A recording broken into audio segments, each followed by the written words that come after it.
కొబ్బరి మొక్క నాటితే దాని ఫలితం వచ్చేందుకు ఎలాగైతే 15 ఏళ్లు పడుతుందో అలాగే ఒక ప్రభుత్వం రాష్ట్రాన్ని పూర్తిగా అభివృద్ధి చేయాలంటే 15 ఏళ్లు గెలిపించుకోవాలని ఏపీ ప్రజలకు పిలుపునిచ్చారు పవన్ కళ్యాణ్. మరోవైపు వైసీపీ నేతలకు వార్నింగ్ ఇచ్చారు డిప్యూటీ సీఎం. ఇప్పటికీ బూతులు మాట్లాడతామంటే బుద్ధి చెప్పాల్సి వస్తుందని వార్నింగ్ ఇచ్చారు. ఈ రోజుకి వాళ్ళు తీర్చని మార్చుకోవట్లేదు. చాలా తక్కువ సార్లు గత ప్రభుత్వం గురించి మాట్లాడతాం. వాళ్ళు ఈ రోజుకి వాళ్ళ బూతులు మారట్లేదు, వాళ్ళ బుద్ధులు మారట్లేదు. నేను ఇంకా మీరు సామాజిక మాధ్యమాల్లో తిడుతూనే ఉన్నారు. మళ్ళీ ఇంకొకసారి హెచ్చరిస్తున్నా.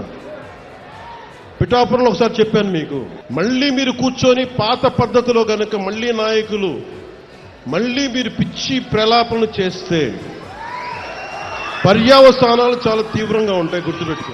మళ్లీ అధికారంలోకి వస్తామన్న వైసీపీ నేతల ఆశలు నెరవేరవన్నారు పవన్ కళ్యాణ్. తాను యువత కోసం, యువత భవిష్యత్తు కోసం ఆలోచిస్తానన్నారు డిప్యూటీ సీఎం.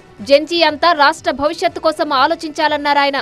ముఖ్యంగా ఇక్కడున్న జెన్జీ 20 ఏళ్ళు 2000 తర్వాత పుట్టిన పిల్లలు, యువత, నేను మీ భవిష్యత్తు కోసం ఆలోచిస్తున్నాను.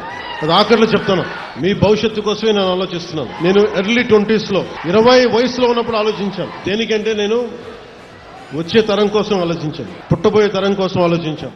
రాజకీయాలకు కొబ్బరి చెట్టు థియరీ అప్లై చేశారు పవన్ కళ్యాణ్. ఒక కొబ్బరి చెట్టు మనకి ఫలం ఇవ్వాలి అంటే కనీసం 8 నుంచి 10 సంవత్సరాలు పడుతుంది.